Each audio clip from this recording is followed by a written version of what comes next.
Type of unit cell पढ़ रहे थे, और उनमें से फर्स्ट टाइप कौन सी थी? SCC थी, सिंपल क्यूबिक यूनिट सेल थे। अपने क्या कहा था?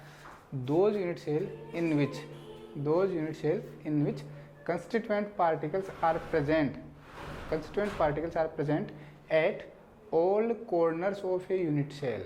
All corners of a cube लिख दो, ठीक है, all corners of a cube called simple cubic unit cell. अब अपने को क्या करना है?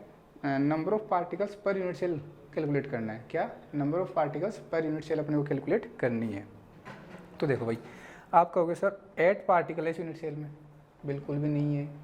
आपको ये देखना है कि कंप्लीटली कितने पार्टिकल्स यूनिट सेल के अंदर आ रहे हैं, कंप्लीटली कितने पार्टिकल्स यूनिट सेल के अंदर आ रहे हैं। आपको पता होना चाहिए कि जो कॉर्नर होता है, एक जो कॉर्नर होता है ये 8 क्यूब में कॉमन होता है, या फिर आप कह सकते हो यहाँ पे 8 क्यूब में शेयर होता है। समझना कैसे? ये वाला कॉर्नर समझ लो आप, ठीक है।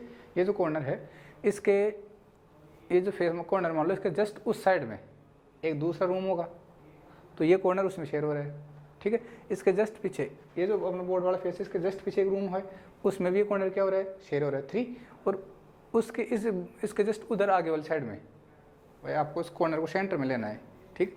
ये आपको एक कॉर्नर है, इसको सेंटर में ले लिया। इस कॉर्नर को देख रहे हैं, तो इस कॉर्नर से ये जो कॉर्नर है, एक इधर आपने एक दूसरा डस्ट यहाँ खड़ा कर दिया, ठीक है। ये इसमें शेयर हो रहा है 2, एक यहाँ पे होगा 3, और एक जस्ट यहाँ पे होगा, यहाँ पे। तो ये 4 में तो ये शेयर हो गया, ये वाला कॉर्नर। एक देखो, ये इस कॉर्नर की बात कर रहे हैं, एक आपकी तरफ क्यूब हो गया, मतलब इसके जस्ट जो डस्टर है, इसके जस्ट पीछे की तरफ दूसरा डस्टर, फिर दूसरा 2 हो गए, तीसरा इसके बगल में डस्टर, और इस बगल वाले के पीछे डस्टर। 4 डस्टर हो गए, तो चारों के बीच में सेंटर पॉइंट ये एक कॉर्नर हो गया। 4 तो ये हो गए, और 4 इनके जस्ट ऊपर आप चौक के डब्बे रख दो, या फिर 4 डस्टर और रख दो ऊपर। तो ये जो कॉर्नर है, एक कॉर्नर, ये कितने में शेयर हो गया? 8 में। 8 क्यूब में शेयर होता है, ठीक है। एक कोना कितने में शेयर होता है? 8 कोने 8 क्यूब में शेयर होता है। तो बताओ अपना जो कॉन्ट्रीब्यूशन देगा एक क्यूब में कितना कॉन्ट्रीब्यूशन देगा? 1/8। आपको पता है एक जो कॉर्नर्स होता है वो 8 क्यूब में कॉमन होता है, या फिर आप कह सकते हो एक कॉर्नर 8 क्यूब में शेयर होता है। तो अपना कितना कंट्रीब्यूशन देगा वो एक क्यूब में? 1/8। कितना देगा? 1/8। तो आपके पास total number of atom per unit cell, इसको जेड से रिप्रेजेंट करते हैं भाई, ध्यान रखना किससे रिप्रेजेंट करते हैं? जेड से। तो आप लिखोगे Z is equal to number of atom कितने हैं? टोटल 8 हैं, और कॉन्ट्रीब्यूशन ऑफ ईच एटम कितना है? 1/8। तो बोलो हर हर महादेव, जेड की वैल्यू कितनी आ गई? 1। समझ में आ गया? जेड की वैल्यू कितनी आ गई? 1। ठीक है, वेरी गुड। आगे चलते हैं, मिटाऊँ इसको? चलो ठीक है। दूसरा देखो, दूसरा कौन सा है? BCC। दूसरा कौन सा है? BCC, body centred cubic unit cell. Body centred cubic unit cell, ठीक है। इसका मतलब क्या है? इसका मतलब क्या है? इसका मतलब ये है, देखो कुछ नहीं करना, आपको नाम से ही पता रखना है, डेफिनेशन कुछ याद रखनी ही नहीं है। Body centred cubic unit cell, इसका मतलब ये है, एक तो क्यूबिक यूनिट सेल होगी ये वाली, ऐसी वाली यूनिट सेल होगी ही होगी, एक तो ये होगी, और आगे बोल रहा है बॉडी सेंटर्ड। जो क्यूबिक यूनिट सेल है उसकी बॉडी के सेंटर में एक कंस्टिट्यूएंट पार्टिकल्स और होता है। तो आप क्या कर सकते हो? दो unit cell in which constituent particles are present at each corners of a cube as well as centre of a cube, ठीक है। आप लिख सकते हो, क्या लिख सकते हो? कंस्टिट्यूएंट पार्टिकल्स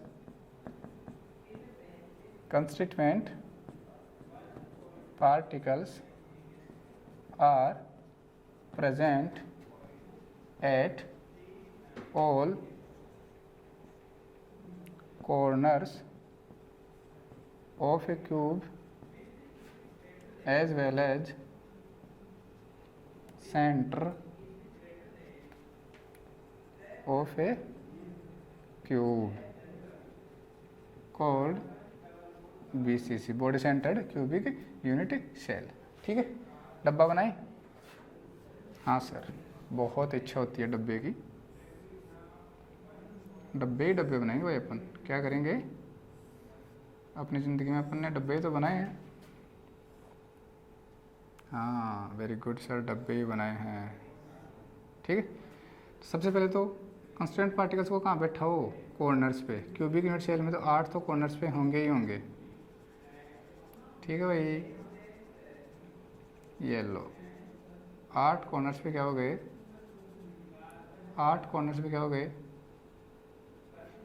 आपके 8 कंस्टेंट पार्टिकल्स हो गए। साथ में क्या रहे, सेंटर ऑफ ए क्यूब, ठीक है, सेंटर ऑफ ए क्यूब। अब देखो number of particles per unit cell, number of particles per unit cell Z is equal to, देखो रे 8 पार्टिकल्स का हैं कॉर्नर्स पे, कॉन्ट्रीब्यूशन कितने हैं 1/8 प्लस 1 पार्टिकल का है बॉडी सेंटर में, कॉन्ट्रीब्यूशन कितना होता है। कोई एक क्यूब है आपका, चौका डब्बा है, उसके बिल्कुल सेंटर में कोई पार्टिकल्स बैठे हैं, क्या वो किसी दूसरे क्यूब में शेयर हो सकता है, क्या नहीं हो सकता। वो कम्प्लीटली आपकी क्यूब के अंदर है, क्या कम्प्लीटली उसके क्या है अंदर है, मतलब कम्प्लीटली शेयर है उसी यूनिट सेल के अंदर, तो उसका कॉन्ट्रीब्यूशन कितना होगा 1, ठीक है। तो क्या उसका कॉन्ट्रीब्यूशन कितना होगा 1। कैलकुलेट जब आप करोगे तो जेड की वैल्यू कितनी आ जाएगी 2, समझ में आ गया कहाँ से आया 1, यहाँ से 1 + 1 कितनी आ गई 2 आ गई, समझ में आ गया। तो ये हो गया आपका body centre cubic unit cell. अब तो इस चित्र को अपने को मिटाना ही पड़ेगा, मिटा दें। अरे मन नहीं कर रहा, मन नहीं कर रहा।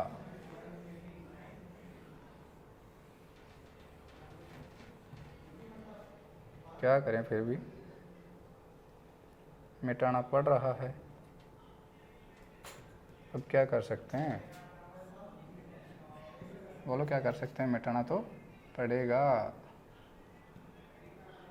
अगर पढ़ना है तो मिटाना तो बनता है, ठीक है भाई। चलो भाई खुश। थर्ड यूनिट सेल, थर्ड कौन सी है, थर्ड कौन सी है ECC, ECC नाम होगा उसका, end centred cubic unit cell, end centred cubic unit cell, ठीक है, end centred cubic unit cell. अब फिर से आएगा क्यूबिक यूनिट सेल, इसका मतलब 8 कंस्टेंट पार्टिकल्स तो कहाँ होंगे, कॉर्नर्स पे तो होंगे ही होंगे, कॉर्नर्स पे तो होंगे ही होंगे, ठीक है, कॉर्नर्स पे होंगे ही होंगे, ठीक है भाई, ओके। चलो तो फिर अब क्या करें, ECC एंड सेंटर्ड, जो आपकी जो फेस होती है, फेस अल्टरनेट फेस, आमने सामने वाली फेस, ठीक है, उन फेस के सेंटर पे और होते हैं, ध्यान रखना। एंड सेंटर्ड या तो आप इन दोनों फेस के ऊपर ले लो, ये फेस है तो इसके जस्ट सामने वाली फेस कौन सी है, ये वाली, ठीक है। आप ऐसा नहीं कहोगे, आप कहोगे सर हम तो ऊपर वाले नीचे वाले के बीच में लेंगे, बिल्कुल ले सकते हो, ऊपर वाले नीचे वाले के बीच में भी ले सकते हो। सर हमने आमने और सामने वाले का लेंगे, तो ये लो आमने वाली का, सॉरी सामने वाली का, और ये आमने वाले का मतलब पीछे वाली का। आमने वाली कोई चीज़ ही नहीं होती, आमने वाली कोई चीज़ ही नहीं होती, आमने सामने, आमने कौन सामने कौन, हम तो सामने जानते हैं, आमने नहीं जानते, ठीक है। तो ये सामने वाली है, पीछे वाली, तो कोई सी भी आप 2 फेस ले सकते हो, उनके पीछे आपको बनाना है। अभी जो फेस है, फेस का मतलब आपकी दीवार, फेस का मतलब आपकी दीवार, इस दीवार पे, या फिर ये बताओ ये दीवार कितने रूम में कॉमन है, कितने रूम में शेयर हो सकती है, 2 रूम में, एक इस वाले रूम में, एक इसके पीछे वाले रूम में, तो इसका कंट्रीब्यूशन कितना हुआ, एक रूम में इसका कंट्रीब्यूशन कितना हुआ 1/2। तो आप इसको क्या कहोगे, constituent particles, constituent particles are present at all corners of a cube as well as alternate as well as 2 alternate face center, ठीक है, कॉल्ड, अब आगे लिख लेना face centre of a cube, ठीक है, आप लिखना आगे called ECC। Contribution number of atom per unit cell लिखाना आपको, तो number of atom per unit cell, ये इंपॉर्टेंट ध्यान रखना। Number of atom per unit cell Z कैसे कैलकुलेट करोगे? 8 एटम कहाँ प्रेजेंट हैं? कॉर्नर्स पे कॉन्ट्रीब्यूशन 1/8 प्लस 2 एटम कहाँ प्रेजेंट हैं? फेस पे कॉन्ट्रीब्यूशन 1/2। क्या आ गया? जेड इज इक्वल टू 2 आ गया। 1 यहाँ से 1 यहाँ से कितना आ गया? 2। तो ध्यान रखना बीसीसी का और ईसीसी का, बीसीसी का और ईसीसी का number of atom per unit cell कितना होता है? दोनों के लिए 2 होता है। ठीक, लास्ट वाला देख लो, लास्ट वाला देख लो, एक और है चौथा एफसीसी। क्या होता है? FCC face centred cubic unit cell. ठीक, क्या होता है? देखो क्या कहोगे? फेस सेंटर्ड और आ गया, क्यूबिक यूनिट सेल का मतलब एट कॉर्नर्स पे तो होंगे, उसके बाद ईच फेस के सेंटर पे और होंगे। ठीक है, तो ध्यान रखना constituent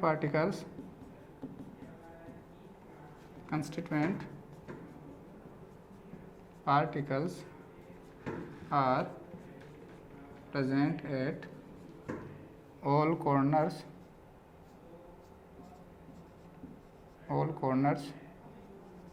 as well as all face center of a cube called FCC। समझ गए? मतलब क्या कह रहा है? देखो पहले पहला काम चित्र बोले तो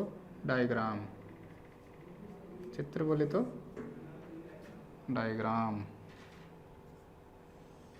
ठीक।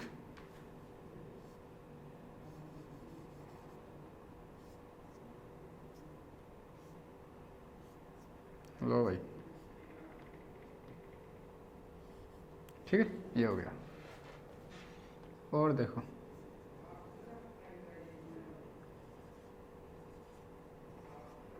भाई, ये लो, ये आइटम्स मैंने कहाँ रख दिए? ये कहाँ रख दिए अपन ने? ईच कॉर्नर्स पे रख दिए। इसके बाद में कहाँ रखोगे? ईच फेस सेंटर पे। कहाँ रखोगे? ईच फेस सेंटर पे। तो ये तो अब मैंने अपर फेस सेंटर पे रख दिया, ये मैंने लोअर फेस सेंटर पे रख दिया, ये लेफ्ट फेस सेंटर पे, ये राइट फेस सेंटर पे, ये फ्रंट फेस सेंटर पे, ये बैक फेस सेंटर पे। दिख रहा है? बहुत बढ़िया, दिख गया। चलो भाई, ठीक है, 3 3 जा 6, वेरी गुड। अब बताओ number of atom per unit cell निकालना है अपने को। तो number of atom per unit cell क्या आएगा बताओ? 8 atom contributed 1/8 plus 6 atom contributed 1/2। अपने कहा था ना एक फेस का कॉन्ट्रीब्यूशन कितना होता है? 1/2। कितना होता है? 1/2। ठीक है, कितना आ गया रे? अरे कितना आ गया? Z is equal to 1 + 3। Z is equal to कितना आ गया? 4। ठीक है, तो number of atom per unit cell for FCC कितने होते हैं? 4 होते हैं। बस आपको यही याद रखना है। सिंपल क्यूबिक यूनिट सेल के लिए 1, body centred cubic unit cell के लिए 2, end centred cubic unit cell के लिए 2, end centred cubic unit cell के लिए 2 और face centred cubic unit cell के लिए 4। ये क्या होते हैं? Number of atom per unit cell होते हैं। ठीक है भाई, ये आपका टाइप ऑफ यूनिट सेल यहाँ पे खत्म होता है। अब अपन आगे पढ़ते हैं, आगे देखते हैं 7 क्रिस्टल सिस्टम। ठीक है, क्या पढ़ने जा रहे हैं? 7 क्रिस्टल सिस्टम।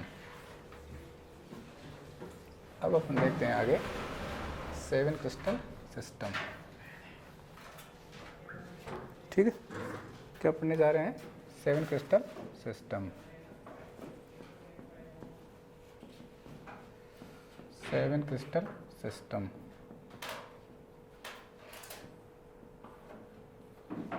ठीक है भाई, 7 क्रिस्टल सिस्टम। अब एक चीज़ ध्यान रखना, सुनना। अगर आपने पहले पढ़ रखा है अच्छी बात है, नहीं पढ़ रखा और भी अच्छी बात है। अपन ट्रिक बताता हूँ आपको एक याद करने की। ठीक है, उससे अपन पूरी टेबल को याद कर लेंगे एज इट इज़, कभी ज़िंदगी में नहीं भूलोगे। देखो सबसे पहले टाइप्स ऑफ सिस्टम या फिर टाइप ऑफ, हाँ लिख दो आप इधर, इधर तो लिखो आप टाइप ऑफ सिस्टम, ठीक है। फिर इधर लिखो आप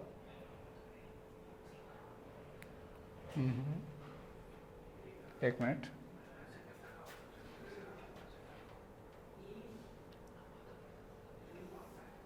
एक मिनट बस,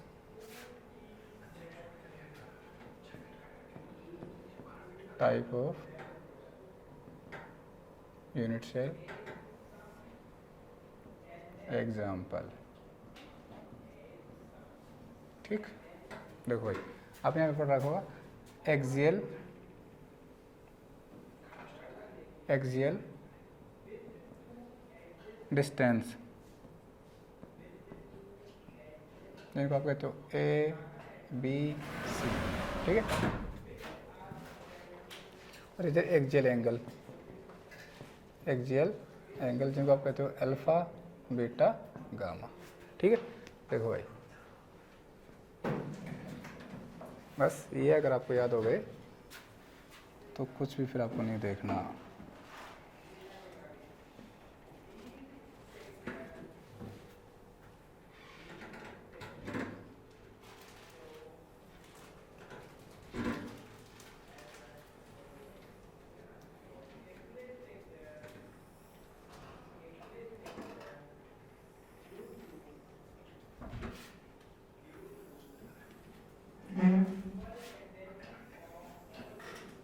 ये लो भाई,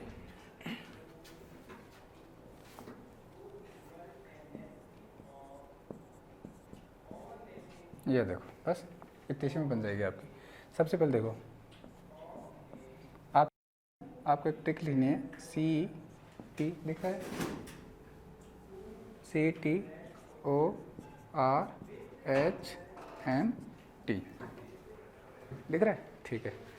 सी T O R H M T, ये आपको देखना है, याद रखना है, C T O R H M T, C T O R H M T, ये आपको ट्रिक याद रखनी है। अब देखो सी का मतलब क्या होता है, सी का मतलब होता है क्यूबिक, सी का मतलब होता है क्यूबिक, टी का मतलब होता है टेट्रागोनल, टेट्रागोनल, ओ का मतलब होता है ऑर्थोरोम्बिक,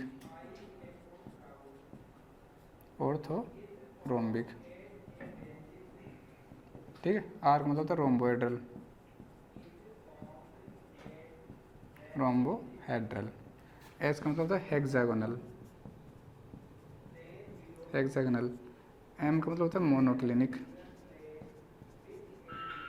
मोनोक्लिनिक, और टी का मतलब होता है ट्राई क्लिनिक, ठीक है भाई। बस आप ये याद रखना, आप C T O R H M T क्या याद रखोगे सीरियल से, C T O R H M T, C for cubic, T for tetragonal, O for orthorhombic, R for rhomboidal, H for hexagonal, M for monoclinic, T for triclinic. अब देखो आपको ये axial distance है, इनमें relation देखना है, तो कुछ मत करो, एक बार सब में क्या लिख लो, a is equal to b is equal to c लिख लो, एक बार सब में लिख लो, ठीक है। A is equal to b is equal to सी,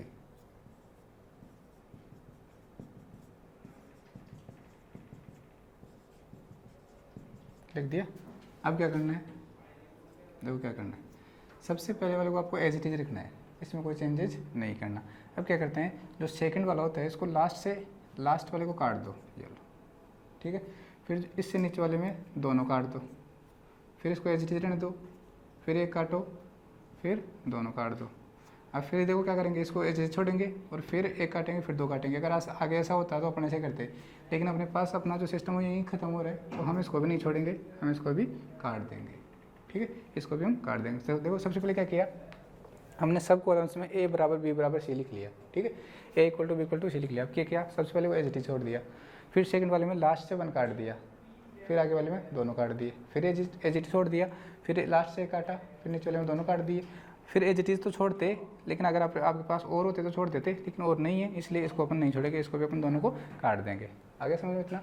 अब ये देखो इनमें स्टार्टिंग के जो 4 हैं इनमें आप लिख लो alpha is equal to beta is equal to gamma is equal to 90 degree, alpha is equal to beta is equal to gamma is equal to 90 degree, alpha beta gamma is equal to 90 degree, alpha beta gamma is equal to 90 degree. लिख लिया। अब जो starting के 3 है इनमें तो alpha is equal to beta is equal to gamma is equal to 90 degree होगा, ध्यान रखना स्टार्टिंग के 3 में। लेकिन जो चौथा है जो फोर्थ है उसमें alpha is equal to beta is equal to gamma तो होगा but does not equal to 90 degree, does not equal to 90 degree. ध्यान रखना ये 3 में तो 90 डिग्री के इक्वल होंगे लेकिन चौथे में अल्फा बीटा और गामा तो इक्वल होंगे लेकिन वो किसके इक्वल नहीं होंगे, 90 डिग्री के इक्वल नहीं होंगे। अगला देखो alpha is equal to beta is equal to 90 degree और gamma is equal to 120 degree. ठीक है, ये आपको लर्न रखना है भाई।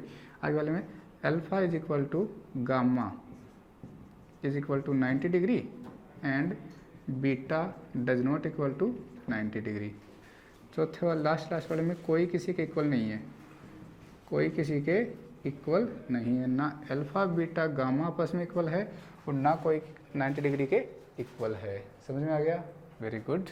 अब क्या करो जो टाइप ऑफ यूनिट सेल आया है उसमें सब में एक बार आप पी आर लिख दो। क्या लिख दो?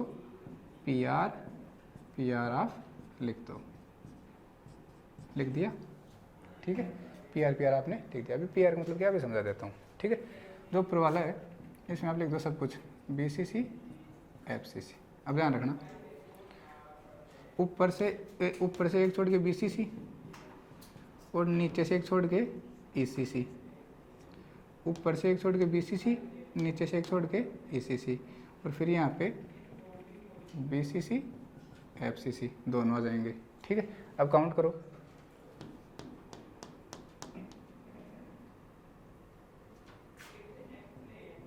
ये ठीक है भाई, देखो ये बन गया आपका। अब काउंट करो आप इसको, काउंट करो। ये टोटल नंबर 14 है क्या? देखो 7 तो PR हो गए, 8 9 10 11 12 13 14। ठीक है, ये 14 इनको क्या बोलते हो? ब्रेवे लेटिस। क्या बोलते हो? ब्रेवे लेटिस। पता लग गया? इनको क्या बोलते हो आप? ब्रेवे लेटिस बोलते हो। कितने होते हैं? 14 होते हैं। याद करने का तरीका पता लग गया? सब में PR ऊपर से एक छोड़ के BCC नीचे से एक छोड़ के ECC, ऊपर वाले में BCC FCC सारे और नीचे वाले में BCC FCC। ठीक, वेरी गुड। अब देखो इनके जो एग्जाम्पल्स हैं ये आपके लिए होमवर्क, आप खुद फिल करोगे इनको। ठीक है, लिख लेना एग्जाम्पल्स। अब ये PR क्या है? PR है प्रिमिटिव यूनिट सेल। PR क्या है? Primitive unit cell. समझ गए? Primitive unit cell. ठीक है, PR क्या है? Primitive unit cell. इसी को और क्या कहते हो आप? SCC कह सकते हो। PR को क्या कह सकते हो? SCC कह सकते हो। तो आप चाहे PR लिखो चाहे SCC लिखो, PR अच्छा लगेगा इसलिए PR लिखते हैं। तो आई होप आपको ये 7 क्रिस्टल सिस्टम बहुत ही ईजी रूप से समझ में आ गया होगा। ठीक है, तो आप इसको पोज करके उतार लेना। ठीक है, ठीक से मैंने आपको बताया है। अब इसको रफ करते हैं, आगे नेक्स्ट पॉइंट पढ़ते हैं अपन। ठीक है भाई, चलो तो आगे अपन देखते हैं डेंसिटी ऑफ सॉलिड। क्या? Density of solid.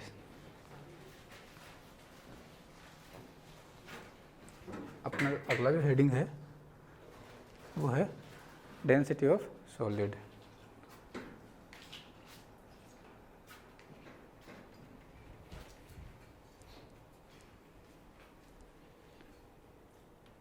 ठीक है, तो अब अपन देखते हैं density of solid. Density of solids. देखो भाई, जनरली आपने इसका जो फॉर्मूला पढ़ रखा है वो है D is equal to Z into M over NA into A cube. ये आपने इसका फॉर्मूला पढ़ रखा है। अब अपना इसको प्रूफ करके लेंगे ये फॉर्मूला कैसे आया। ठीक है, और इसकी जो यूनिट होती है डेंसिटी की, जो यूनिट होती है वो क्या होती है? ग्राम पर सेंटीमीटर क्यूब या फिर किलोग्राम पर मीटर क्यूब। ध्यान रखना भाई, ये क्या होती है, डेंसिटी की यूनिट होती है। अब देखो, देखना ध्यान से देखना, डेंसिटी क्या होती है जनरली, डेंसिटी क्या होती है, मास ओवर वॉल्यूम, ठीक है, मास ओवर वॉल्यूम। अब अपने क्या कैलकुलेट करना है, देखो वॉल्यूम कैलकुलेट करना है अपने को, वॉल्यूम ऑफ क्यूब, जिसको आप यूनिट सेल कह रहे हो, ठीक है, वॉल्यूम ऑफ क्यूब या फिर यूनिट सेल। क्यूब का वॉल्यूम क्या होता है, क्यूब का वॉल्यूम क्या होता है, साइड क्यूब, ठीक है, तो बोल दिया ए क्यूब। ए क्या है, ए क्या है, ए साइड ऑफ क्यूब, जो गन की भुजा होती है वो, ठीक है, गन का आयतन क्या होता है, भुजा क्यूब, तो जो भुजा की लंबाई है उसको हमने क्या मान लिया, ए, ठीक है। तो वॉल्यूम ऑफ क्यूब क्या हो गया, ए क्यूब, ध्यान रखना इसको अच्छे से ध्यान रखना, वॉल्यूम ऑफ क्यूब क्या हो गया, ए क्यूब, समझ में आ गया, ए क्या है, साइड ऑफ क्यूब है। तो वॉल्यूम अपने पास आ गया। अब क्या करना है, mass of unit cell calculate करना अपने को। यहाँ से हमने क्या कर लिया, volume of unit cell calculate कर लिया, क्या कर लिया, volume of unit cell calculate कर लिया। अब क्या करना है, अब अपने कैलकुलेट करना है मास ऑफ यूनिट सेल, ठीक है, मास ऑफ यूनिट सेल। तो देखो, एक जो यूनिट सेल होती है उसमें बहुत सारे क्या होते हैं, कंस्टिट्यूएंट पार्टिकल्स होते हैं। अब निकाला था अपन ने बीसीसी, कितने पार्टिकल्स होते हैं, कितने पार्टिकल्स होते हैं, देखो 8 पार्टिकल्स तो कहाँ होते हैं, कॉर्नर्स पे, और 1 पार्टिकल्स कहाँ होता है, सेंटर ऑफ क्यूब होता है। तो ऐसे ही अपने को बहुत सारे पार्टिकल्स होते हैं, तो हम क्या करते हैं, अगर एक पार्टिकल्स का मास निकाल लें, ठीक है, सॉरी नंबर ऑफ पार्टिकल्स निकाल लें अपन, कि उस यूनिट सेल में नंबर ऑफ पार्टिकल्स कितने हैं, और उन पार्टिकल्स के नंबर ऑफ पार्टिकल्स को उनके मास से मल्टीप्लाई कर दें, ठीक है। हमने क्या किया, तो आपके पास एक यूनिट सेल है, कौन सा यूनिट सेल है, एफसीसी यूनिट सेल है, कौन सी यूनिट सेल है, मान लिया अपन ने एफसीसी यूनिट सेल है। अब हमें पता है कि उस एफसीसी यूनिट सेल का मास क्या होगा, तो हम नहीं बता सकते, हम उस एफसीसी यूनिट सेल का मास नहीं बता सकते। फिर हम कैसे बता सकते हैं, देखो डायरेक्ट नहीं बता सकते, हम कैसे बता सकते हैं, हमें यह करना पड़ेगा कि सबसे पहले हमें उस यूनिट सेल में नंबर ऑफ पार्टिकल्स कितने हैं, total number of particles in the unit cell, ध्यान रखना, जो पूर्ण रूप से अपना कॉन्ट्रीब्यूशन इस यूनिट सेल में दे रहे हैं वो नंबर ऑफ पार्टिकल्स कितने हैं, अगर आप उनकी नंबर कैलकुलेट कर लें, ठीक है। मान लो आपके पास पता लग गया आपको कि उसमें 4 पार्टिकल्स हैं, एफसीसी यूनिट सेल में नंबर ऑफ पार्टिकल्स कितने हैं, 4 है, और आपको एक पार्टिकल का मास पता लग जाए, अगर आपको एक पार्टिकल का मास पता लग जाए तो आप क्या कर दोगे, 4 इंटू मास ऑफ 1 पार्टिकल, तो आपको क्या मिल जाएगा, मास ऑफ यूनिट सेल आपको मिल जाएगा। अब एक पार्टिकल का मास कैसे पता लगे, एक पार्टिकल का मास कैसे निकालोगे, तो क्या करोगे, जो टोटल मास होता है उसमें एवोगैड्रो नंबर को भाग लगा देना, जो टोटल मास होता है उसमें एवोगैड्रो नंबर से डिवाइड कर देना, वहाँ से क्या मिल जाएगा आपको, मास ऑफ 1 पार्टिकल आपको मिल जाएगा। तो देखो कैलकुलेट करते हैं मास ऑफ यूनिट सेल। तो कैसे करोगे, मास ऑफ यूनिट सेल कैसे कैलकुलेट करोगे, आप करोगे number of atom present in unit cell, ठीक है, इनटू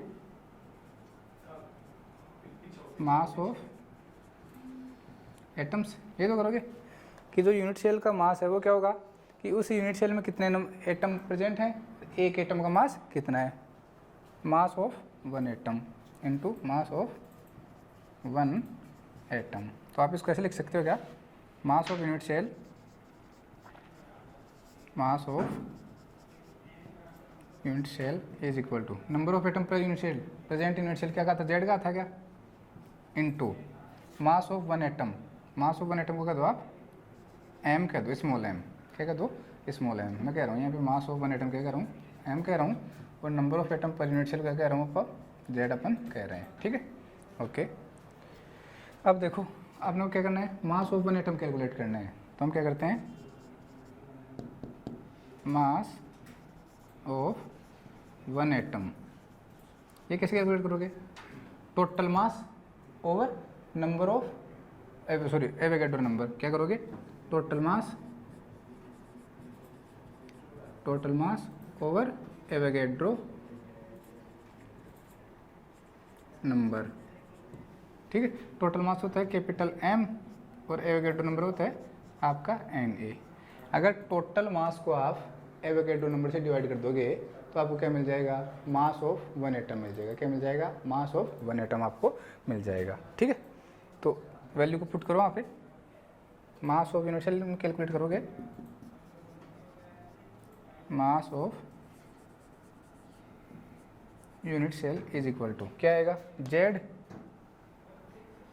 इंटू इस एम की जगह क्या आएगा बोलो, mass of one atom, mass of one atom क्या आएगा, M over N A, M over N A. जो एम है ये क्या है, टोटल मास, ध्यान रखना एम क्या है, टोटल मास। ठीक है, तो ये लो, ये आपके पास क्या गया, इसको तो इक्वेशन 1 कह देना, इसको इक्वेशन 2 कह देना, ठीक है, और इसको इक्वेशन 3 कह देना। From equation 1 2 and 3, from equation 1 2 and 3, जब तीनों का मिलाओगे तो density D is equal to, mass क्या आया, मास आपके पास आ गया ये रहा, Z into M over N A into, देखो वॉल्यूम क्या आ रहा है, ए क्यूब, तो ये लो ए क्यूब। ठीक है, ठीक है, ये आपका किसका फॉर्मूला हो गया, डेंसिटी का फॉर्मूला हो गया है। ध्यान रखना यूनिट क्या होगी, ग्राम पर सेंटीमीटर क्यूब या फिर किलोग्राम पर मीटर क्यूब। ग्राम तो क्या है, ये आपका मास, ठीक है, क्या है, मास है। ठीक है भाई, ग्राम मास तो किस में आएगा, ग्राम में, और जो साइड ऑफ क्यूब होगी, साइड ऑफ क्यूब होगी वो किस में आएगी, सेंटीमीटर में, कि जो क्यूब की साइड है वो या तो सेंटीमीटर में होगी या फिर मीटर में होगी।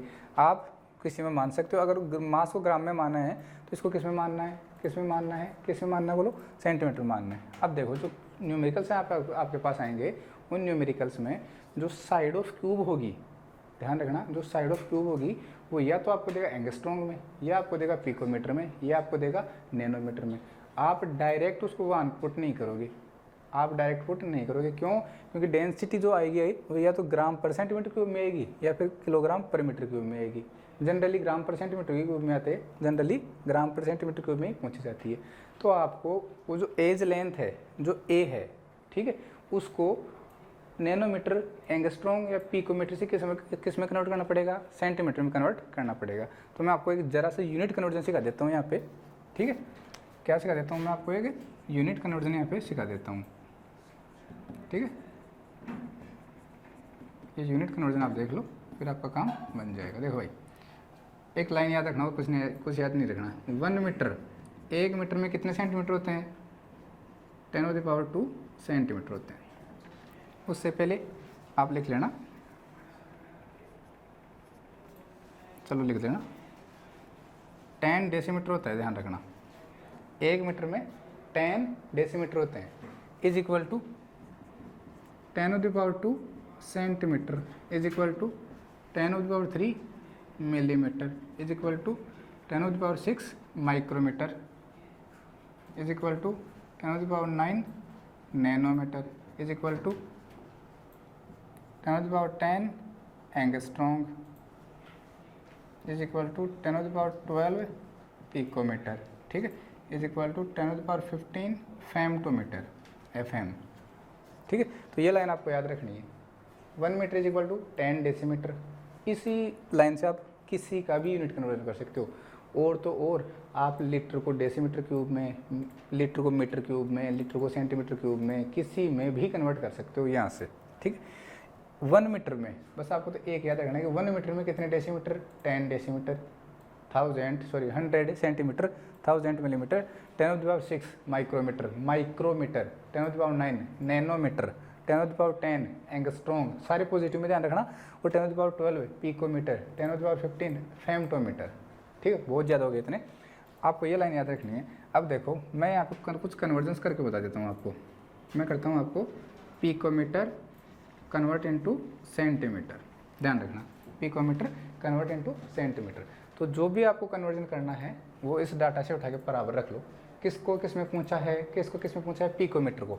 तो ले लो 10 की power 10⁻12 picometre is equal to 10⁻2 centimetre होता है क्या, तो जो है इस लाइन से उठा लो, मारो, 10⁻2 से 10⁻2 कैंसिल हो गया, क्या आएगा, 1 पिकोमीटर इज इक्वल टू, या फिर ऐसे कर लो आप, 10⁻10 picometre is equal to 1 centimetre. भाई इधर पावर 2 कैंसिल होगी, 10⁻10 बचा, आपको 1 पिकोमीटर इज इक्वल टू निकालना है। तो ये 10⁻10 कहाँ जाएगा, डिवाइड में जाएगा, तो 10⁻10 आप ऊपर लेके जाओगे तो 10⁻10 हो जाएगा -10, तो हो जाएगा 10⁻⁻10 सेंटीमीटर। बैठा दिमाग में? Very good. ओके, दूसरा देखो, आप कहोगे सर नैनोमीटर को कन्वर्ट करना है किस में? डेसीमीटर में।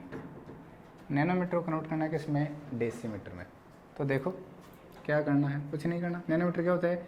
10⁹ nanometre is equal to 10 decimetre होता है क्या? मतलब 10⁻1, ये कट गई, क्या आया?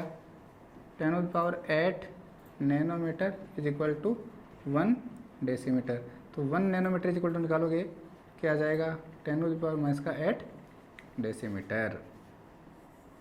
बैठा? एक और देख लो भाई, एक और देख लो, एंगस्ट्रॉन्ग इनटू माइक्रोमीटर। और मैं बस लास्ट बता रहा हूँ, उसके बाद में आप कोई को किसी को किसी में भी कन्वर्ट कर सकते हो, किसी को किसी में भी कन्वर्ट कर सकते हो। एंगस्ट्रॉन्ग को किस में कन्वर्ट करना है? माइक्रोमीटर में कन्वर्ट करना है। एंगस्ट्रॉन्ग क्या होता है? 10⁻10 angstrom is equal to 10⁻6 micrometre होता है क्या? देख लो यहाँ से, काटो, ये लो मारो, कितना बचा? 10⁻4 angstrom is equal to 1 micrometre. तो 1 एंगस्ट्रॉन्ग इज इक्वल टू क्या हो जाएगा? Very good, 10⁻4 micrometre. बैठ गया? चलो तो फिर गुड। अब जो डेंसिटी के न्यूमेरिकल्स हैं, आपको सब कुछ वैल्यू गिवन होगी, सब कुछ वैल्यू गिवन होगी। यहाँ पे मैं एक चीज़ और लिख देता हूँ, Z value for SCC Z is equal to 1, for BCC Z is equal to 2, for ECC also Z is equal to 2, for FCC Z is equal to 4। ये लो, बस Z की वैल्यू भी मैंने आपको दे दी है। मास आपको क्वेश्चन में गिवन होगा, ऑलवेज मास आपको गिवन होगा, ध्यान रखना। और जो मास होगा वो ग्राम पर मोल में गिवन होगा, ठीक है। एवोगैड्रो नंबर की वैल्यू आपको पता है ही, Na क्या है? N है एवोगैड्रो नंबर। वैल्यू कितनी होती है इसकी? 6.02 इंटू 10⁻23 मोल पर मोल, ठीक है, पर मोल, ठीक। ए क्यूब क्या है? Side of cube. ए क्या है यहाँ पे? ए क्या है? साइड ऑफ क्यूब, या फिर लेंथ ऑफ क्यूब कह सकते हो आप। क्या कह सकते हो? लेंथ ऑफ क्यूब, ठीक। वैल्यू पुट कर देना। एक की वैल्यू को किस में पुट करना है? ध्यान रखना, सेंटीमीटर में। इसको किस में पुट करना है? 90% केस में आपको सेंटीमीटर में पुट करना है। बाकी आंसर चेक कर लेना। अगर आंसर डेंसिटी का आंसर अगर किलोग्राम पर मीटर क्यूब में है, तो एक को किस में पुट करोगे आप? मीटर में। आइदर किस में पुट करोगे? सेंटीमीटर में, ठीक। कन्वर्जन मैंने आपको सिखा दिया अच्छे से, तो यहाँ से डेंसिटी के क्वेश्चन आपके सोल्व हो जाएंगे, ठीक है भाई। चलो ठीक, आगे पढ़ते हैं। मिटा रहा हूँ, इसको रफ कर रहा हूँ। Very good. तो इसके जो न्यूमेरिकल्स हैं आप खुद सॉल्व करना, ठीक है। बिल्कुल इजी न्यूमेरिकल्स, या तो पूछे नहीं जाते, अगर पूछे जाएंगे तो आप, मैंने जेड की वैल्यू बता दी, सो इसकी एवोगैड्रो नंबर की वैल्यू बता दी, मोलर मास आपको गिवन होगा, जो भी मास है वो आपको गिवन होगा, ठीक है। ओके, बस। और लेंथ भी आपको गिवन होगी, फॉर्मूले पे पुट करना है और किसका आंसर निकालना है? डेंसिटी का आंसर निकालना है। अब हम पढ़ते हैं डी स्पेसिंग। क्या पढ़ते हैं? डी स्पेसिंग या फिर इंटरन्यूक्लियर, हाँ, इंटरन्यूक्लियर डिस्टेंस। चलो डी स्पेसिंग पढ़ते हैं अपन तो। डी स्पेसिंग, ठीक है। डी स्पेसिंग, इसको दूसरे हेडिंग भी बोलते हैं। क्या बोलते हैं? एक बार बस, एक मिनट, चलो कुछ भी बोलते हैं, अपने क्या चलना। देखो डी स्पेसिंग क्या होती है? डी स्पेसिंग होती है जो परपेंडिकुलर डिस्टेंस होती है टू पैरेलल प्लेन के बीच में, टू पैरेलल प्लेन के बीच में जो परपेंडिकुलर डिस्टेंस होती है, उसी को क्या कहते हैं? उसी को क्या कहते हैं? इंटरन्यूक्लियर डिस्टेंस कहते हैं, ठीक है। इंटरप्लेनर डिस्टेंस, सॉरी, क्या बोलते हैं उसको? Interplanar distance. Interplanar distance represent करते हैं उसको डी से, डी स्पेसिंग से, किससे रिप्रेजेंट करते हैं, डी स्पेसिंग से, ठीक है। डेफिनेशन क्या दोगे, the perpendicular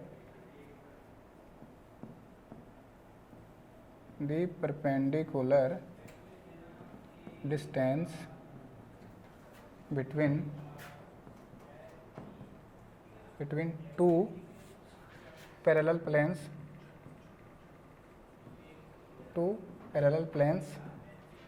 called interplanar distance, called d spacing। ध्यान रखना भाई, called d spacing, ठीक है। कैसे दिखाते हो इसको, इसको कैसे दिखाते हैं,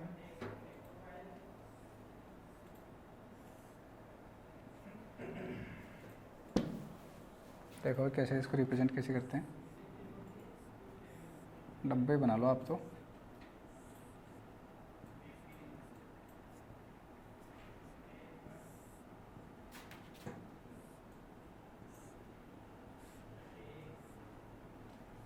ठीक है,